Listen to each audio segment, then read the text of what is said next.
नमस्कार, जय जय राम, जय सिया राम। मेरे प्यारे सभी दर्शकों, आखिर एक मुस्लिम लड़की जब हिंदू लड़के से प्यार करने लगती है तो फिर उसके वालिदैन ने उस लड़की के साथ में क्या काम करता है। वास्तव में यह जो कहानी है बहुत ही ज़बरदस्त और हैरान कर देने वाला किस्सा है, इसलिए आप इस वीडियो के अंत तक अवश्य बने रहिएगा। मुझे पूरा विश्वास है कि यदि आप भगवान पर भरोसा करते हैं, विश्वास करते हैं तो आप इस वीडियो के अंत तक बने ही रहेंगे। यह कहानी बहुत ही ज्ञानवर्धक है, तो बस देरी किस चीज़ की है, चलो ना इस वीडियो को शुरू ही कर देते हैं। तो एक बार की बात है कि एक मुस्लिम परिवार, जिस मुस्लिम परिवार में एक माँ और एक बाप, एक भाई और 3 बहनें जो है, इन कुल 6 लोगों का जो परिवार था। चूँकि उसके जो वालिदैन थे, उसके जो अब्बा जान थे, किसी तरीके से मेहनत मजदूरी करके उसके जो मम्मी डैडी थे लोग काम चलाते थे। इतना उन लोगों के पास हैसियत नहीं था कि हाँ वे लोग बहुत ही अच्छे से अपने घर परिवार की स्थिति को चला सके। बेटा भी अपने मम्मी पापा का हर बातों को मानता था। जो 2 बेटियां थी, वे 2 बेटियां जो है अपने मम्मी पापा का हर बातों को सही से मानते थे कि जैसा वे लोग अल्लाह की इबादत करते, अल्लाह की इबादत भी किया करते थे। फिर जो वह कुरान पाक भी पढ़ा करते थे, सारे के सारे चीज़ों को सिखा दिया था। लेकिन जो छोटी वाली बेटी थी ना, जब से उसका होश संभला, ये सारे के सारे बातें उसे अच्छी ही नहीं लगती थी।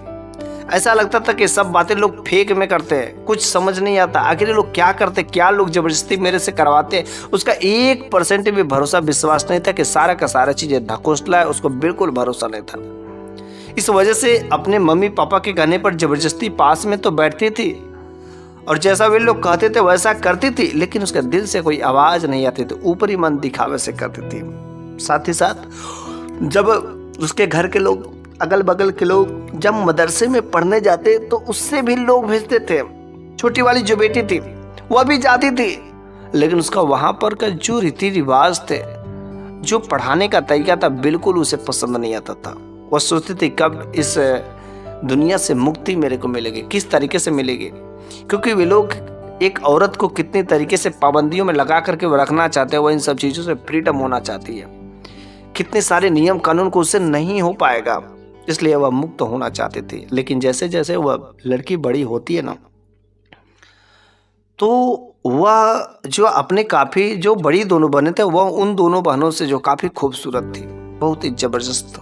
वाकई में कोई भी देखता तो मोहित हो जाता और उसे अपनी सुंदरता पर कोई भी घमंड नहीं था। बस वो तो जाती जबरदस्ती और वह तो इस जाल से मुक्त होना चाहते थे।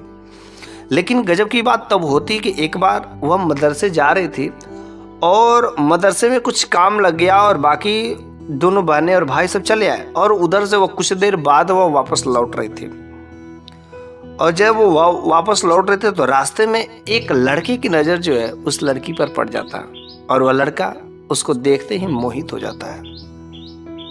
और जैसे उसको देखते ही मोहित हो जाता, अब तो उसके पीछे पड़ जाता है। और जैसे उसके पीछे पड़ जाता तो 1 दिन, 2 दिन, 3 दिन, अब तो वह लड़का मौका ढूंढ रहा था कि आखिर कब इससे अकेले मिलने का बात होगा, कब इससे अकेले मिलूं और अपने दिल की बात कहूं। और एक दिन मौका मिल ही गया कि वह जो मदरसा जा रही थी अकेले, और उसे रास्ते में उस लड़के ने रोक लिया। कहा कि देखो, मैं तुम्हारा पीछा कितने दिनों से करता हूँ, वाकई तुम बहुत ही खूबसूरत हो, मेरा दिल तुझ पर आ गया, तुझ पर मैं मर मिटने के लिए तैयार हूँ। क्योंकि आज तक के पहले उसकी प्रशंसा किसी ने किया ही नहीं था, क्योंकि लड़कियों का, औरतों का और हर व्यक्ति का प्रशंसा जो है अगर कोई कर देता तो उसकी बातों में आ ही जाता, और ख़ास तरीके से लड़कियां। और आज तक उस लड़की का प्रशंसा कोई किया ही नहीं था, क्योंकि घर वाले हमेशा उसको ताने, डांटा, बोली, हमेशा लोग कैद में रखना ही चाहते थे। लेकिन इस लड़के ने उसके जीवन में पहली बार उसका प्रशंसा किया कि वास्तव में क्या गजब की तुम्हारी खूबसूरती पर बस मैं दीवाना हूँ। अब तो वह लड़की और उस लड़के के दोनों को बातचीत होने लगी, और यह बातचीत कब होते होते ये नज़दीकियाँ बढ़ जाती है। अब तो वह मदरसा जब जाती थी ना, तो शुरुआत के दिनों में तो मदरसा वह जाती थी तो अपने भाई और बहन के साथ में जाते थे। लेकिन जब से उस लड़के से दोस्ती बढ़ती गई तो वह जो काफ़ी लेट में जाती, अकेले जाते थे, ताकि वह उससे मिल करके अच्छे से बातें कर सके। आते वक्त भी रुक करके आती थी, लेट करके आती थी, ताकि वह उस लड़के से मिल करके बातें किया कर सके। लेकिन इसके जो भाई बहन थे, ये लोगों की जो है शादी हो जाती है और शादी होने के बाद वे लोग अपना अपना घर पर चले जाते हैं और भाई जो अपना दूर कमाने चला जाता है। अब यह लड़की बस जो अपने घर पर रहती है। अब कोई किसके साथ जाए, अब तो वह अकेले जाती और फिर जो मदरसे से वापस लौट आती। लेकिन एक बार जो वह हिंदू लड़का था, जिस लड़के से वह प्यार करते थे, वह हिंदू का पंडित था, एक पंडित का लड़का था। चूंकि वह बहुत ही वो भी सुंदर था, होशियार था, हर चीज था, भगवान को मानने वाला था, सारे के सारे चीजों को। और एक दिन वह बात करते करते वो जो लड़की अपने दिल की बात उससे कर देती है, कहती कि देखो ये जो मेरे वालिदैन, मेरे अब्बा जान ये सब काम जो करवाते ना, मदरसा भेजना, ये कुरान पाक पढ़वाना, ज़बरदस्ती मैं करती और कितने दिनों से आज मैं करती और मेरा दिल 1% भी इन लोगों पर मानता नहीं। इतने सारे नियम कानून होते हैं, औरतों के इतना पाबंदियों में रहना पड़ता है, मेरे को ये सब नहीं, मेरे को इससे जो है निकलना है। और मेरे को जो हिंदू रीति रिवाज होते हैं सब मेरे को बड़ा ही अच्छा लगता है, क्योंकि वहाँ पर किसी प्रकार की कोई पाबंदी नहीं है कि दिन भर में 5 बार नमाज पढ़ना, 5 बार करो, ये करो, वो करो। दिल से मैं जानती हूँ कि जब भगवान को याद है तब कर लेना चाहिए। लेकिन ये लोग जो जबरदस्ती समय बात करके रखा है, उसी समय करना है तो करना है। अरे भगवान की जब बुलाना है या भगवान को पुकारना तो हर समय अदृश्य है, तो कहीं पर भी तुम्हारी पुकार को सुन लेगा। लेकिन ये लोग जबरदस्ती करते, जो मेरे को बात अच्छी नहीं लगती। क्या तुम मेरे को अपने धर्म के बारे में अपने कुछ ज्ञान की बातें बता सकते हो? क्योंकि वह पंडित था और इस कारण से वह बहुत ही अच्छे से हर चीज़ के बारे में अच्छा से जानता था। तो वह लड़का कहता है कि चूंकि अब तुम मदरसा जानती हो तो क्या करो, अब तो कोई देखने वाला है नहीं, मदरसा के समय पर ही निकलना, लेकिन वो उस समय तुम मेरे घर पर चले आना और हम लोग जो अच्छे से जो है उन सब चीज़ों को सीखेंगे। और वह अब तो वह लड़का उस लड़की को रास्ते में से ही पिकअप कर लेता और फिर से अपने घर पर लेके चल जाता और दोनों लोगों में खूब हंसते खेलते बातें होती।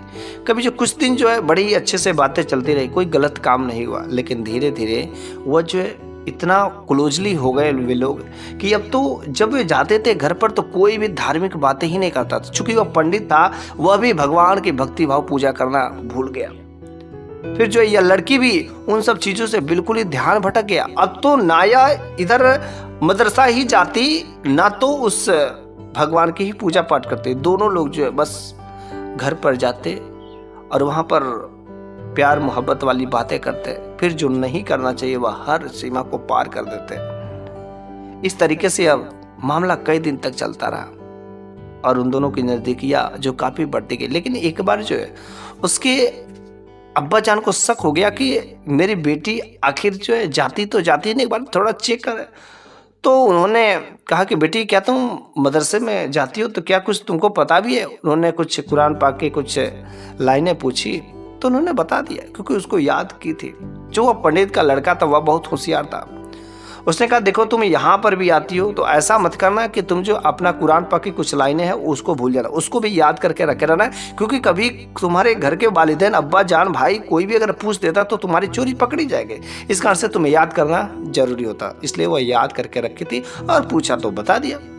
लेकिन वह हमेशा समय से निकलती और पूरा का पूरा दिन भर उस लड़के के साथ उसके घर पर जाकर के खूब मजे करती। मजे करने के बाद जो फिर जो है वह जो है अपने घर पर चले जाते थे। लेकिन जब इन दोनों का इतना अधिक जो लिमिट बढ़ गया तो भगवान को भी मंजूर नहीं, देखा ही नहीं गया। और एक बार वह लड़की उसके घर पर ही गई थी और घर पर जाती है तो अचानक दोनों लोगों का प्यार मोहब्बत मिलन होने के बाद दोनों लोग सो जाते हैं। लेकिन जब लड़के की नींद खुलती है तो वह जो उसको जगाता है, कहता है कि जा जा जल्दी समय हो गया, तेरे घर वाले खोजने लगेंगे। लेकिन जब उस लड़की को बार बार जगाता है वो लड़की इस दुनिया में ही नहीं रहती है। अब तो इसको शरीर पूरा कांपने लगता है। अरे इसके साथ में क्या हो गया, अरे ये क्या हो गया, ये लड़की कैसे मर सकती है, अरे क्या हो गया? क्योंकि वह लड़की मर गई थी। उसको कुछ भी समझ नहीं था। उसका पूरा शरीर पसीना पसीना होने लगा कि अब मेरा क्या होगा, मैं कैसे बचूंगा, अब तो मैं जाल में फंसूंगा, पूरा जीवन मेरा जेल में कटेगा। अरे मैं कैसे क्या करूं, हे भगवान, अरे मेरे को बचा लो। अरे भगवान को तुम इस समय याद कर रहे हो, तुमने तो वो लड़की तुम्हारे पास में कितनी उम्मीदें लेकर के आई थी, लेकिन तुम लोगों ने कितनी गलत काम किया। और आज देखो शायद तुम्हारी करने का सजा उस लड़की को मिल गया। पता नहीं क्या होगा और उसके साथ में ऐसा हादसा हो गया। क्योंकि वह मुस्लिम लड़की थी लेकिन तुम्हारे पास में कितनी उम्मीद से आई थी, वह तुम्हारे साथ रहना चाहते थे, लेकिन तुम जो है उस चीज पर खड़े नहीं उतरे, भगवान के नियमों के खिलाफ चले गए और जो नहीं करना चाहिए दोनों लोग कर दिए। और आज देखो उस लड़की को सजा मिल गई। इसका शरीर पूरा थर थर कांप रहा था कि उसे समझ नहीं आता कि यार मैं करूँ तो करूँ क्या, कैसे करूँ, क्या चीजें, कुछ भी उसे समझ नहीं आता। फिर वह क्या करता है, रात्रि के समय का इंतजार करता है और अपने घर के पीछे जो मिट्टी खोदता है और मिट्टी खोदने के बाद जो है वहां पर उसे ले जाकर के जमीन के अंदर जो है डाल देता है, बिना कफन का ही वैसे उसे जमीन के अंदर दबा देता है। फिर कुछ दिन तो शांत हो जाते हैं, लेकिन उसी दिन जो है उस लड़की के बाप जो अब्बा जानते हैं अपनी बेटी को खोजने के सिंपल सी बातें निकलेंगे। अब वो इंतजार करते कि हाँ मेरी बेटी थोड़े लेट तो आती, आखिर अब तो शाम होने वाली है, मेरी बेटी गई तो गई कहाँ। अब जब उसकी बेटी नहीं आती तो तुरंत भगे भगे मदरसा जाते हैं। जब वहाँ पर मदरसा जाते हैं तो वहाँ पर पता करते हैं, तो वहाँ पर उन लोगों ने कहा, मौलवी ने कहा, करे आपकी बेटी तो कौन सी बेटी, आपकी बेटी यहाँ पर कोई बेटी नहीं आती है। अरे हाँ आपकी बेटी पहले आती थी, लेकिन आपका कोई अब बेटा कोई औलाद यहाँ पर नहीं आती।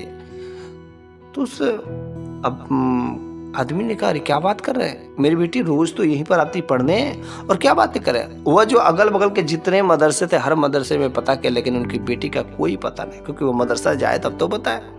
उन्हें समझ नहीं आता कि क्या होता है। फिर वो पुलिस में रिपोर्ट कराते हैं और पुलिस में रिपोर्ट कराने के बाद पुलिस जो है उस एरिया के जितने भी घर थे उस घर में हर घर जाकर छानबीन करना शुरू कर देते हैं। एक दिन होता है, 2 दिन होता है, 3 दिन होता है, 4 दिन, 1 हफ्ता बीत जाता है। इधर यह लड़का मस्त से वो समझता है कि मेरी चिंता खत्म हो गई, कुछ भी अब मेरे को आपत्ति नहीं है।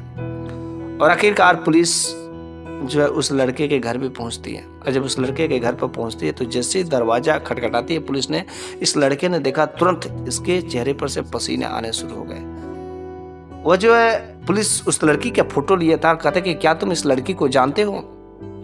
तो वो लड़का जो हकलाते हुए बोलता है, उसके चेहरे पर से पसीना आना शुरू हो जाता है कि नहीं मैं इस लड़की को नहीं जानता हूँ। लेकिन पुलिस इतना होशियार थी कि उसके हकलाने की आवाज़ से, उसकी आवाज़ से उसके चेहरे पर पसीना पर, उसके चेहरे पर जो 12 बज रहे थे उसकी स्थिति को समझ जाते हैं कि हाँ लड़का जरूर उस लड़की के बारे में कुछ ना कुछ तो जानता होगा। फिर पुलिस वालों ने कहा कि देखो तुम्हारी आवाज़ तुम्हारा साथ नहीं दे रहा, और अवश्य मेरे को पता है कि तुम उस लड़की के बारे में जानते हो, बता तुम इस लड़की के क्या बारे में जानते हो, लड़की कहाँ है, किस स्थिति में है।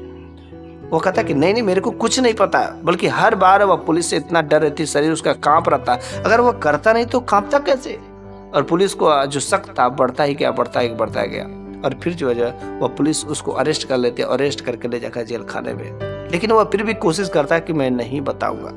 लेकिन जब उसको मारपीट होना शुरू हो जाता तो वह सारा का सारा बयान दे देता है, सारा बक देता है और कहता है कि हाँ मैंने उस लड़की को से प्रेम करता था, वह मेरे पास में आई थी, हम लोग शुरुआत के दिनों में बड़ी अच्छे से, कोई जो हम लोगों के बीच में नहीं था। लेकिन अचानक ऐसा हादसा हुआ कि ऐसा लगता है कि भगवान का ऐसा कहर आया कि ये देखा ही नहीं गया, और उसकी जो आत्मा वह जो एक दिन दुनिया से छोड़ करके चली गई। मैं इतना डर गया कि मेरे ऊपर इल्जाम न आ जाए, लेकिन मैंने नहीं मारा, मैंने कुछ नहीं किया, मैंने छुआ तक नहीं, मेरे इसमें कोई दोष नहीं है। लेकिन हाँ ये लड़की कहाँ पर है चलिए मैं आपको दिखाता हूँ। फिर पुलिस वाले उस लड़की को लेकर आते तो घर के पीछे जो है वह जमीन के अंदर जो मिट्टी खोद करके दबाया रहता है। लेकिन जब उस लड़की को मिट्टी हटाई जाती है उस जगह की, तो बिना कफन का ही वैसे ही लड़का उसके ऊपर मिट्टी से ढक दिया रहता अपने आप को बचाने के लिए।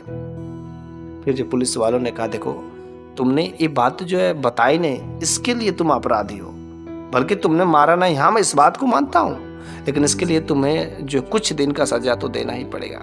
फिर जो पंडित को जेल की रोटियां तोड़नी पड़ती है। लेकिन जब वह जेल में चला जाता है ना तो फिर अपने भगवान को याद करने लगता है कि क्या भगवान वास्तव में तूने मेरे तो कर्मों का फल दे दिया। उधर वह लड़की जो गुनाह कर रही थी और हम लोग जो गलत काम कर रहे थे उसके साथ भी किया, और मेरे साथ देखो जेल में जिसको जैसा कर्म करता तूने तो दे दिया, और मेरे को इतने दिन जेल की रोटियां तोड़नी पड़ेगी। भगवान मेरे को बस एक बार इस बार माफ कर दो, दोबारा मैं कोई ऐसी गलती ही नहीं करूंगा। वो पंडित जो जेल में पड़ा हुआ भगवान से हर दिन जो रोता रहता, हर दिन शिकायतें करता कि वास्तव में मैंने गलती किया, माफी मांगता, लेकिन उसकी जो पुकार जल्दी ही सुन दी जाती है और 5 सालों में ही मात्र जो उसे वहां से छुट्टी मिल जाती है, क्योंकि वह निर्दोष था, उसने उस लड़की को मारा नहीं था और उस लड़की से प्यार करता था, और प्यार करना कोई गुनाह नहीं है। इस वजह से उसको जो सजा कम कर दी जाती है और उससे मुक्ति कर दी जाती। लेकिन वह लड़का जब जेल से रिहा होता है तो सबसे पहले भगवान को कोटि कोटि धन्यवाद करता है, भगवान कि अब जो है कसम खा लेता कि चाहे कुछ भी हो जाए मैं भगवान की भक्ति भाव नहीं करूंगा। और ये किसी लड़की के साथ में अपने जाल में फंसा करके, हाँ, भगवान की भक्ति भाव के इस जो सही रास्ता को भूल करके वो जो गंदा काम है उस काम में विलीन होला, आज के बाद मैं ऐसा बिल्कुल ही नहीं करूंगा। और ऐसा बहुत सारे लोग कहते हैं, अच्छे अच्छे धर्म वाले लोग भी, अच्छे अच्छे पढ़े लिखे लोग भी, ये जो ऐसा सुख है इसके आगे सारी की सारी विद्याएं धरी की धरी रह जाती है। बड़े बड़े ऋषि महात्मा भी स्त्री के आगे जो सारे के सारे फेल हो जाते हैं। इसलिए हम लोगों को कोशिश करना है अपने आप को कंट्रोल करना है। यदि हम अपने आप को कंट्रोल करेंगे तो हमारा भगवान, हमारा खुदा हमसे कभी नाराज नहीं होगा। और जब हमारा भगवान हमसे खुदा कभी नाराज नहीं होगा तो कोई हमारा बाल बांका भी नहीं कर सकता। इसलिए हमेशा अपने भगवान को प्रसन्न किए रहना चाहिए, उनकी भक्ति भाव, उनकी पूजा पाठ हमेशा करते रहना चाहिए। उनकी कृपा यदि रहेगी तो हमारे जीवन में सब कुछ खुशी खुशी आएगा। लेकिन अगर वह रूठ गए तो न चाहते हुए हमारे जीवन में कष्टों का पहाड़ जो टूट जाएगा। इसलिए हम सभी लोगों को कमेंट बॉक्स में जय जय राम, जय सिया राम जरूर लिखना चाहिए। अगर आपको यह कहानी अगर कुछ ज्ञानवर्धक लगी हो तो आप कमेंट बॉक्स में अपनी राय जरूर दीजिएगा। अगले वीडियो में मैं फिर से कुछ ऐसी ही नई कहानियां लेकर के हाजिर होऊंगा। तब तक के लिए धन्यवाद।